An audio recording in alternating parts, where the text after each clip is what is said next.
Let's see what we can do with some sunflowers.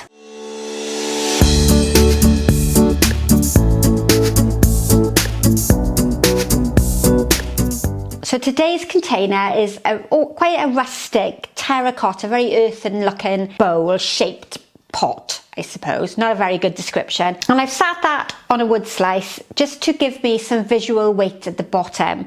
I've got some wonderful cornice that I'm going to use in the design a little bit later. I've got this lovely twisted hazel. I have an offshoot of it. It's quite a clumpy, heavy piece. And what I've done is I've arranged it sitting over the front of my container there, so that we have a link between the top and the bottom of the flower arrangement. At the moment, that's draping down over the turntable that I'm going to be using. So it's going to get in my way as I'm arranging. So we're going to remove that for a moment and I'll place it back in later while I take a photograph of it at the end. But this is contorted hazel. It's a shrub that will grow quite nicely, or probably a tree that will grow here in the UK. And you get that lovely twisting and turning movement of what would be a linear plant material. So I'm going to start today with some Forsythia, and this is commercially available Forsythia, so it's really quite straight and rigid. If you have Forsythia in the garden, then yours might have a little bit more movement in it, and it might not be quite the same height and length as the pieces I've got. But I don't have any Forsythia in my garden. I used to, but I seem to have managed to kill the plant off. So what I'm looking for initially is a nice tall straight piece. That one's a bit too fat and chunky.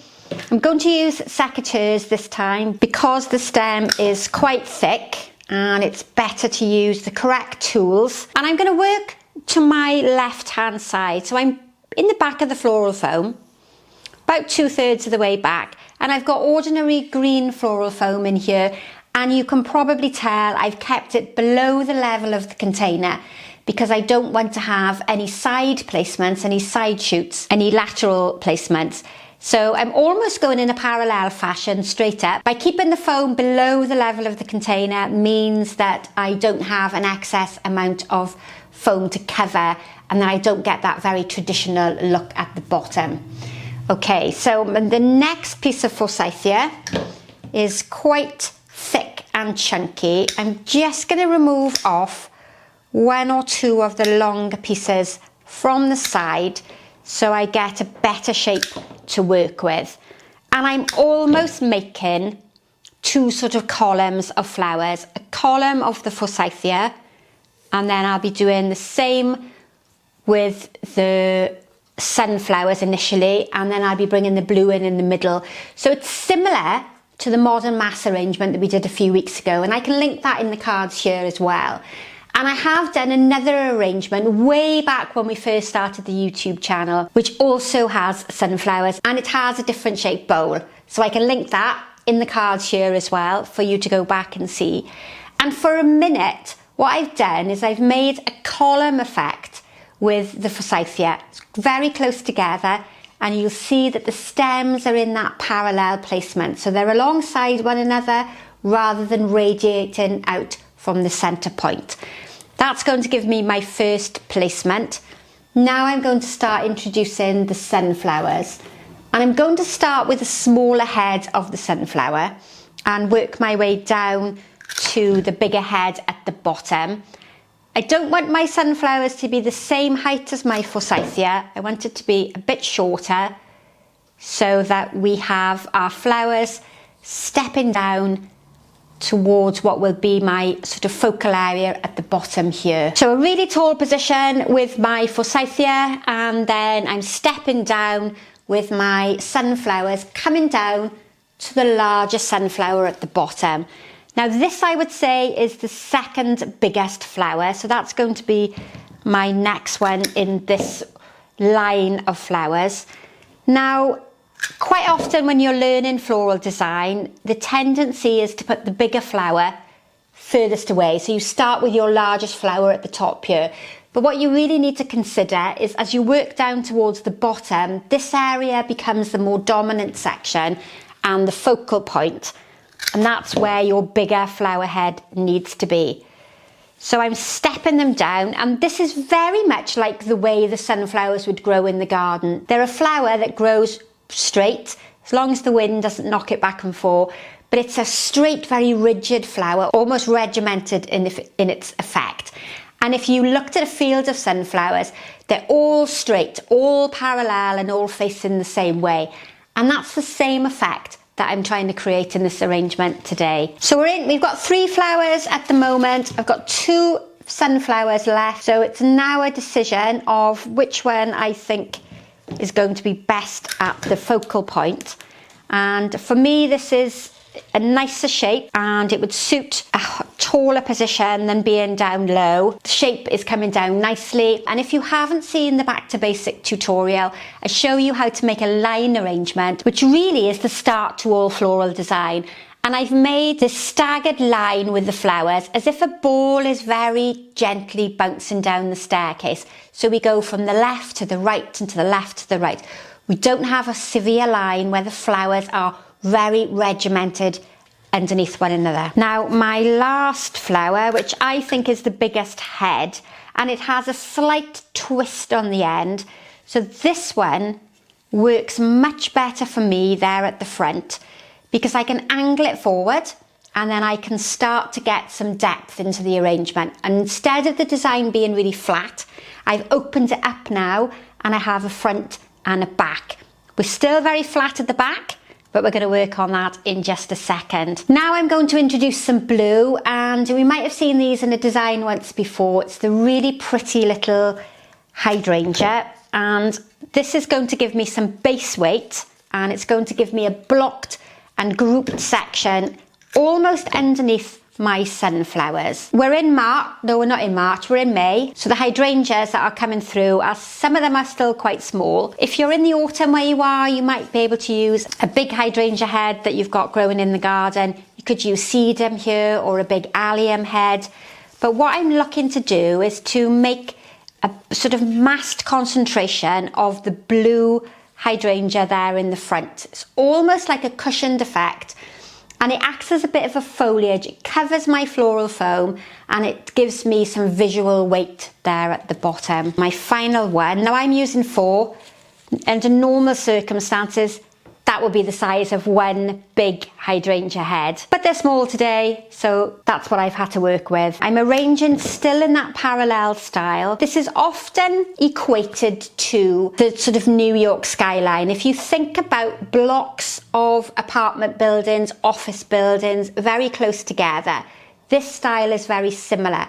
So we almost have columns of the individual flower types grouped together. I'm not interspersing them, and I'm not spreading the colours and the textures through the arrangement. Then let's start working that blue a little bit further forward. So again, I create depth. It's the one thing that I go on about in all the videos that I do.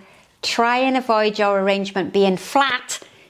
Spread the flowers out and get that 3-dimensional effect. Now what I've done is I have a line of the sunflowers which slightly curves this way, and I've repeated that by bringing the slight curve of the blue colour in from one side over to the other, and that's what we refer to as a rhythmic line. So we have a line of colour very naturally and elegantly moving from one side of the arrangement to the other. If we think of it, at the moment I'm quite contained within the shape of my container, and I could, if I wanted to, leave it like that there and just cover up the back with some foliage to cover my foam. But I do have this lovely reddishy brown foliage. This I think is cherry blossom, but it has a gorgeous colouring, very much like the centre of my sunflower, and that's what attracted me to the foliage. I thought it would give me a really lovely link between the sunflower, and I'm going to start using this just to widen my design slightly. I don't want to go too big, and I'm placing it together so we get that emphasis on that texture and the colour. I'm not going to spread it out so that we become very traditional with our arranging. So a lovely big cluster in there, and hopefully that will link to the reddy brown in the centre of my sunflower. I'm going to start to bring in just a small amount of that same colour in up here at the side. That then gives me another sort of column or another apartment block, another office building on this section here. I'm trying to make sure it's quite compact and quite closely arranged to one another. That I think is working really well. Beautiful link of colour. What I'm also going to do with it at this stage is just bring some slightly towards the back. This is going to help bring some weight to the back of my arrangement. My container isn't particularly tall, so I haven't got to worry too much about the design falling over, but we do like to have a front and a back and bring that colour all the way through to the back. Now, when I thinned off the Forsythia at the very beginning, I had quite a few of these strands, these tall, thin pieces. So these will work well just in the back again to help bring that colour all the way through to the back. It's not going to impact at all on the front of the design. It's not going to detract away from that quite severe column of flowers I've got, but it's going to link the colour all the way through there to the back. In previous videos you might have seen me use a Rapis palm, and this is this palmate leaf that looks like this. What I've done this time, and I'm not sure if I've done this before, but I've rolled the top section over. If I just hold it sort of in front of me there, I've used a staple gun and I've rolled the top pieces over and stapled them so I get an interesting shape. And what I will do in just a second is sit them on top of one another so we get a little bit of drama added to our floral design. It's changed the shape of that leaf. These I'm going to use on the right hand side of the arrangement. Now these are sitting on the right side of the arrangement. At the moment they possibly look a little bit wide and as if I've made the design too fat. But what I'm going to do in just a second is bring in some of the twisted willow or hazel. This is twisted hazel. So that I've got some enclosed space in this section here. And I'm going to have this very wide sweeping movement of the hazel. These leaves will help to balance off the shape and the dominance that this piece of branch is going to create. So let's get it in a position that I feel it's going to look its best. Now what I'm going to do with this section, I've cut it with the secateurs because it's a very thick plant material and you should use the correct tools for the correct job. Then what I'm going to do with the knife, the sharp knife, is I'm going to take away some of the bark on the outside. That's going to give me a squared off base to the willow stem, or I keep calling it willow, it's not willow, it's hazel. It's going to give me a bit of a squared off end, and I'll bring the camera in hopefully a bit closer so you can see that. That's given me a squared off base, so when I insert it into the foam, it's not going to rotate and spin around. But what I have to make sure I do is I get this in the position that I want it to go first time round. Otherwise, I'm going to end up making big holes in my floral foam. The shape that this has created and the dominance this has created is balanced off by the leaf on this side here. I might in a moment add in one other leaf, but for a moment I'm going to see how this is working. I've got another one of these pieces of willow, hazel, got another piece of hazel. She's not going to be very happy that I keep calling her willow instead of hazel. I'm going to chop a little bit off the bottom stem there.